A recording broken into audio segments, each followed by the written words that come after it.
Bienvenue à tous sur Assogestion. Aujourd'hui, on attaque l'outil principal d'Assogestion, la comptabilité simplifiée. Avant même de commencer, il faut savoir qu'il y a deux éléments extrêmement importants sur votre association. Lorsque l'on va ici sur Information Association, moi j'ai mis la TVA sur mon association, mais toutes les associations ne sont pas assujetties, bien évidemment, à la TVA. Si vous n'êtes pas assujetti, vous décochez ce petit bouton. Et si vous êtes assujetti à la TVA, vous cochez ce bouton. Alors attention, ça change beaucoup de choses. Dans le cas présent, vous voyez que par exemple, si j'agrandis ma fenêtre, donc on retrouve bien évidemment toutes les informations et les dernières opérations, mais lorsque je m'en vais sur comptabilité simplifiée, ici, je vais retrouver toute la TVA dépensée, encaissée, si je mets bien évidemment la TVA sur mon application. Si tel n'est pas le cas, et je vais vous le montrer sur le champ, d'ailleurs on va minimiser cet aspect-là, je retourne ici et là je décoche effectivement la partie TVA, je valide, on retourne dessus. Et là, lorsque je m'en vais sur la comptabilité simplifiée, on peut s'apercevoir que, hop, la TVA a disparu puisque vous n'êtes pas assujetti à la TVA. Et toute la partie comptable qui va derrière correspondra au choix que vous avez fait. Donc, pour la démonstration, moi, je vais remettre la TVA puisque c'est la partie la plus compliquée de la comptabilité, c'est bien évidemment la TVA. Donc, je valide, je remets dessus, et à partir de là, je vais bien retrouver ici ma comptabilité, qui elle, en fait, est toujours basée sur le truc le plus simple, ajouter, modifier, supprimer. Donc, dans le cas présent, avant même toute chose, vous savez qu'en haut, vous pouvez changer les dates et retrouver votre comptabilité, celle de, par exemple, l'année dernière. Vous pouvez retrouver depuis le début d'année, vous pouvez retrouver, en fait, ce que vous voulez. Vous faites vraiment ce que vous voulez. Vous changez les dates de début, dates de fin, et vous pouvez bien évidemment imprimer le bilan comptable que vous avez ici sous les yeux, juste en cliquant sur « Imprimer ce bilan comptable ». Et à partir de là, paf, vous avez le petit document que vous pouvez bien évidemment imprimer ou pourquoi pas exporter en PDF, Word, enfin vous avez tous les choix possibles. À partir de là, lorsque vous souhaitez ajouter une opération comptable, à l'heure actuelle, vous avez ce petit bouton « Ajouter une opération ». Une nouvelle fenêtre apparaît et à partir de là, vous pouvez choisir si c'est une dépense, une recette, un loyer, des charges salariales ou simplement une régularisation de TVA. Alors, cette option apparaît lorsque vous avez cliqué, bien évidemment, sur TVA que l'on a vu tout à l'heure. En supposant que ce soit une simple dépense, on va cliquer sur dépenses. Ici, vous allez mettre la date de votre dépense. Vous allez y mettre un libellé. Donc ici, on va faire, par exemple, achat d'imprimante. On a acheté une imprimante HP, par exemple. On va y mettre un titre. Alors même si vous n'êtes pas assujetti à la TVA, il y aura forcément une TVA qui sera quand même notée sur les dépenses puisque elle est là, mais elle n'apparaîtra pas dans votre comptabilité puisque vous n'êtes pas assujetti à la TVA. Et j'ai acheté cette imprimante, on va dire 165 €.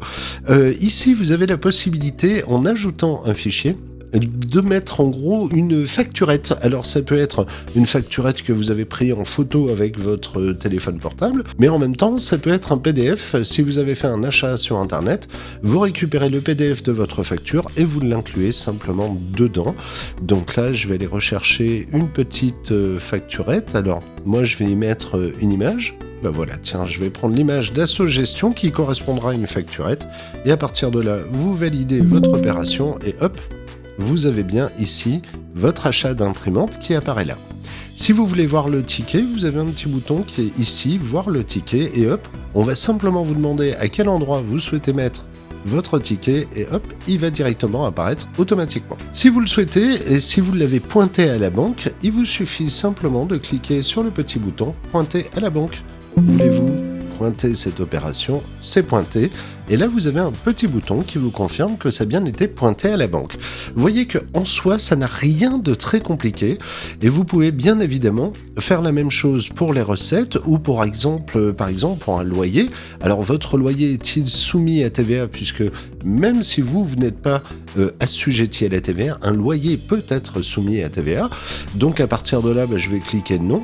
Donc là, je ne sais pas, vous avez payé par exemple 550 € de loyer.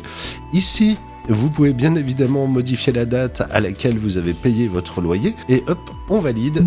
Et là, vous avez bien votre loyer qui va apparaître. Et si vous êtes assujetti à la TVA, sachez que comme nous, là, on a précisé que le loyer n'était pas assujetti, la TVA n'apparaît pas, bien évidemment. Et donc, vous pouvez faire la même chose pour n'importe quelle dépense que vous allez faire. Si c'est un loyer, par exemple, et que vous avez fait, je sais pas, vous avez un employé à mi-temps, cet employé s'appelle Robert, par exemple. Donc là, on va marquer mi-temps Robert. Ici, vous mettez le descriptif que vous souhaitez. Donc, un mi-temps, en gros, c'est 800 € et puis aux alentours de 190 € de charge. Hop, on valide. Et là, vous allez bien retrouver ici le mi-temps de Robert avec son salaire net et la charge patronale qui est la vôtre, 190 €. Et bien évidemment, tout cela apparaît systématiquement dans la comptabilité et le bilan comptable au final. Donc vous voyez qu'en soi, c'est vraiment très très simple.